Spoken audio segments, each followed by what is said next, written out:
Very good morning to all of you. My name is Mayank Tripathi from Pandit Deendayal Upadhyay राजकीय model inter college Ajnar से। मैंने अपने last lecture में आपको अवक्रिया की दर के प्रकार समझा दिए थे कि जो अवक्रिया की दर होती है वो कितने प्रकार की होती है। आज के अपने लेक्चर में मैं आपको बताऊंगा अगर कोई अभिक्रिया चल रही है तो अभिक्रिया की जो दर है उसको प्रभावित करने वाले कारक, यानी आज का मेरा पहला लेक्चर है अभिक्रिया की दर को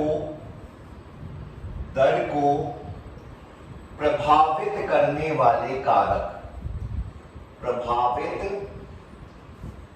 करने वाले कारक, ये आज की क्लास में हमें डिस्कस करना है। अभिक्रिया की दर को कितने लोग ऐसे हैं जो परेशान कर सकते हैं। अभिक्रिया की दर को प्रभावित करने वाले कारक हमें डिस्कस करना है कि कौन कौन से ऐसे कारक हैं जो अभिक्रिया की दर को प्रभावित कर सकते हैं। ठीक है, अब इसमें हम बात करते हैं अभिक्रिया की दर को प्रभावित करने वाले कारकों में कि आखिर कौन कौन से लोग हैं ऐसे। तो पहला कारक है, हम पहले ही डिस्कस कर लेते हैं, ताप का प्रभाव। मैं फर्स्ट जो कारक है, जो पहला है जो परेशान कर सकता, ताप का प्रभाव। ताप का प्रभाव। आखिर तापमान जाके क्या करता है, तापमान किसी अभिक्रिया की दर को किस प्रकार प्रभावित करता है। मतलब कोई सामान्य गति से चलने वाली अभिक्रिया, मान लीजिए ये कोई अभिक्रिया है, ये प्रोडक्ट बना रही है, कुछ हमें उत्पाद मिल रहा है, ये अभिकारक है, ये उत्पाद है। अब इस अभिक्रिया में ताप हम बढ़ा दें तो क्या होगा। अगर इस अभिक्रिया में हम ताप बढ़ा दें तो क्या होगा। जैसे ही आप ताप बढ़ाओगे अभिकारक अणुओं की, जैसे ही आपने ताप बढ़ाया तो आपने क्या किया, अभिकारक अणुओं की काइनेटिक ऊर्जा, गतिज ऊर्जा को बढ़ा देगा। भाई हीट उत्पन्न होगी, गतिज ऊर्जा बढ़ेगी, काइनेटिक एनर्जी बढ़ेगी। गतिज ऊर्जा जैसे ही बढ़ेगी अणु जल्दी गति करने लगेंगे, चक्करों की संख्या बढ़ जाएगी, आपस में ज्यादा जोर से टकराने लगेंगे, और चक्करों की संख्या बढ़ेगी तो उत्पाद जल्दी जल्दी बनेंगे, उत्पाद जल्दी जल्दी बनेंगे। तो कहने का मतलब है कि अगर किसी रासायनिक अभिक्रिया का ताप बढ़ा दिया जाए तो उसका वेग, उसकी दर भी बढ़ जाती है। किसी रासायनिक अभिक्रिया का अगर हम ताप बढ़ा दें तो उसकी दर भी बढ़ जाती है। By increasing the temperature, rate of reaction will also be increased.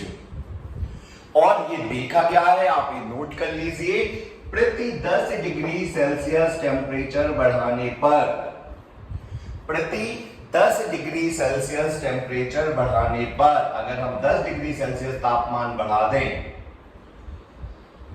तापमान बढ़ाने पर अभिक्रिया की दर दुगनी हो जाती है, डबल रेट से अभिक्रिया होने लगती है। ये ऑब्जर्वेशन है, जब कोई चीज ऑब्जर्व करी जाती है तो उसका कोई लॉजिक नहीं होता। ध्यान रखो, जो भी हम प्रैक्टिकल करते हैं, प्रैक्टिकल्स का कभी कोई लॉजिक नहीं होता, प्रैक्टिकल्स का कभी कोई ये नहीं होता कि हमने एक बाई एक्सपीरियंस सीखी है। जैसे कोई व्यक्ति, अभी मेरी वर्तमान उम्र 30-32 साल है, कोई 50 साल का व्यक्ति अगर कोई बात कह रहा है तो वो हमें तुरंत मान लेना चाहिए, बिकॉज इट इज हर और हिज एक्सपीरियंस, उसका अनुभव ये कहता है। तो अभिक्रिया की दर अनुभव से कलेक्ट करी गई है, एक्सपीरियंस से कलेक्ट करी गई है। एक्सपीरियंस को प्रूफ नहीं किया जा सकता, इट ओनली बी फील, केवल इसे आप फील कर सकते हैं।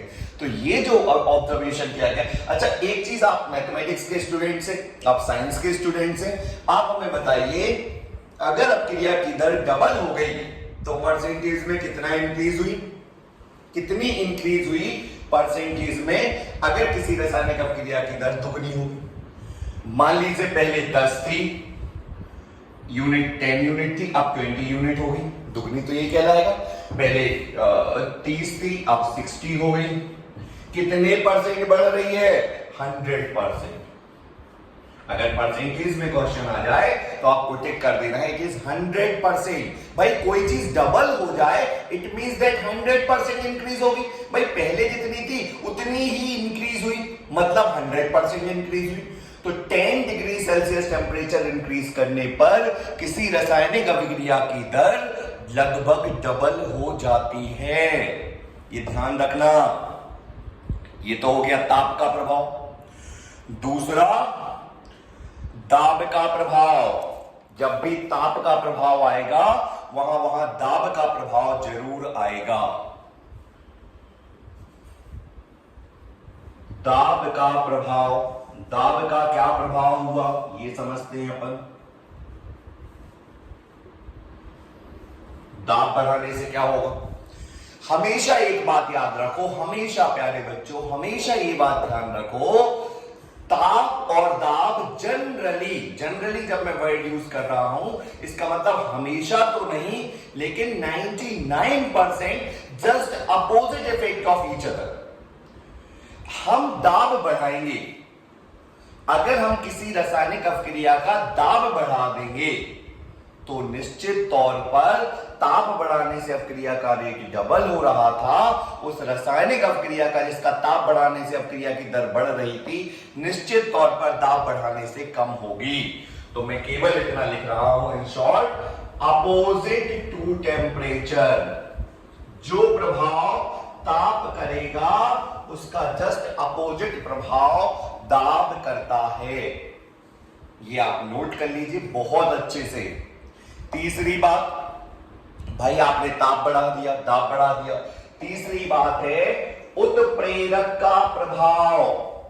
उत्प्रेरक का प्रभाव, उत्प्रेरक क्या करेगा जाके ये अपन समझते हैं। उत्प्रेरक क्या करता होगा? उत्प्रेरक, पहले तो इनको समझे होते कौन से लोग?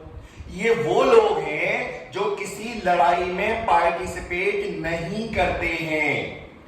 तुम्हारी क्लास में बहुत सारे ऐसे बच्चे होंगे जो किसी भी लड़ाई में कोई पार्टिसिपेशन नहीं करते, उत्पाद नहीं बनाते, पढ़ाई नहीं करते, लेकिन पढ़ाई तो नहीं करते लेकिन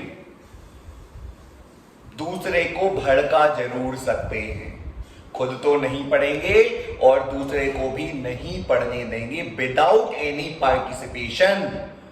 आप अगर किसी की लड़ाई हो जाए तो दो रिएक्टेंट आपस में कम दर से लड़ रहे हैं तो सी वही कैटलिस्ट है, वही उत्प्रेरक है जो जाके ए को भी भड़काता है कि यार ये बहुत गलत हुआ, बी को भी भड़काता है कि यार बताओ तुम ए के चक्कर में पड़ गए, और जाके उत्पाद तो बना देता है और लेकिन स्वयं अलग हो जाता है, बोलता है हमारी थोड़ी लड़ाई हुई थी।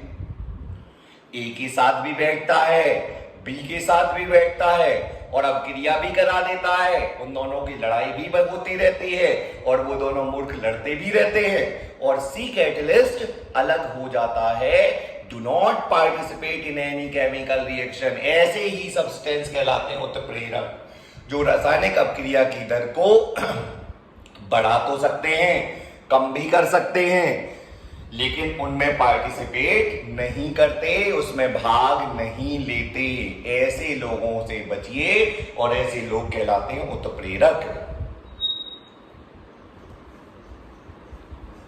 अब इनका प्रभाव तो आपने इनकी परिभाषा में ही समझ लिया।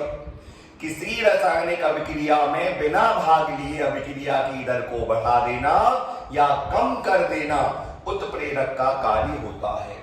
तो ये भी क्या कर सकते हैं, में डिक्रीज और इंक्रीज रेट ऑफ रिएक्शन, अभिक्रिया की दर को बढ़ा भी सकते हैं। तो ये प्रभावित करने वाला कारक हुआ। अगर उत्प्रेरक ना होता तो अभिक्रिया स्लो होती। तो उत्प्रेरक किसी रासायनिक अभिक्रिया को बढ़ा सकते हैं और कम भी कर सकते हैं। इसकी मैकेनिज्म हम अगले चैप्टर में मैं ही आपको बताऊंगा। सरफेस केमिस्ट्री में हम अब नेक्स्ट चैप्टर जब डिस्कस करेंगे तो हम इसकी मैकेनिज्म को भी डिस्कस कर लेंगे। तो उत्प्रेरक का प्रभाव अभिक्रिया की दर को बढ़ाते हैं।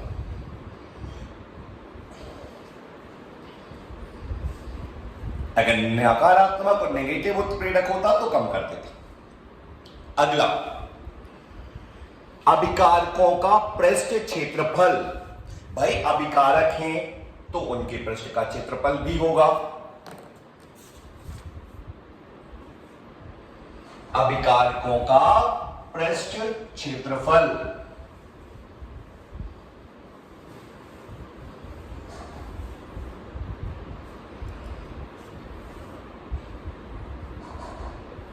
पृष्ठ क्षेत्रफल किसका? अभिकारकों का। भाई अभिकारक जितने ज्यादा बड़े होंगे उतना ज्यादा टकराएंगे, जितना ज्यादा टकराएंगे उतना ज्यादा जल्दी प्रोडक्ट बनेगा। तो अभिकारकों का पृष्ठ क्षेत्रफल भी ज्यादा होगा, ऊपर की तरफ एरो का मतलब ज्यादा होगा, तो अभिक्रिया की दर भी ज्यादा होगी, तो अभिक्रिया की दर भी ज्यादा होगी। ये भी डायरेक्टली वेरी करता है। एक और लास्ट है भाई, सब कुछ सही है, अभिकारक की प्रकृति, ये हमेशा ध्यान रखना है, ये फैक्टर पूरी जिंदगी भर याद रखना है ऐसे फैक्टर्स को। भाई उसका स्वभाव ही नहीं है, अब आप कुछ नहीं कर सकते। आप तापमान बढ़ा दें, कुछ अभिक्रिया की दर तक इसलिए नहीं बढ़ रही कि स्वभाव ही नहीं है। भाई आप डस्ट को पानी में घोल रहे, आप सोच रहे शक्कर घुल जाती है, डस्ट नहीं घुलती, डस्ट की नेचर ही नहीं है घुलने का। आप टेम्परेचर बढ़ा रहे, डस्ट नहीं घुल रहे। भाई जिसका स्वभाव ही वैसा है, जिसका स्वभाव ही नकारात्मक है, आप उसमें कुछ नहीं कर सकते। यू कांट डू एनीथिंग, उसका नेचर ही नहीं है पढ़ने का। आप उसको ब्रह्मा जी से भी मिलवा दीजिए, वो नहीं पढ़ा पाएंगे, because his nature does not have right position to study, right thing to study and right brain to study. Correct, ना तो उसके पास ब्रेन है, कुछ भी नहीं है, उसका स्वभाव ही नहीं है। संस्कृत में एक कहावत है, फूलहि फलहि न बेत जतापि सुधा बरसहि जलद, मूरख हृदय न चेत जो गुरु मिले बिरंचि सम। बांस के वृक्ष पर कभी फूल नहीं लग सकता, चाहे अमृत की ही वर्षा क्यों ना कर दी जाए। उसी प्रकार एक मूर्ख व्यक्ति को भी नहीं पढ़ाया जा सकता, नहीं सिखाया जा सकता, चाहे उसे ब्रह्मा जी आकर ही क्यों ना समझा दें। ठीक उसी प्रकार कोई रासायनिक अपक्रिया तब तक नहीं हो सकती है जब तक कि कोई रासायनिक अपक्रिया जब तक नहीं हो सकती है जब तक कि अभिकारकों का स्वभाव ही ना हो अपक्रिया करने का, तब तक कोई रासायनिक अपक्रिया की दर आप इस तरीके से नहीं बढ़ा सकते हो। Thank you so much. मैं अपने नेक्स्ट लेक्चर में आपको अपक्रिया की कोटि और अणु संख्यता समझाऊंगा। Thank you so much, bye bye.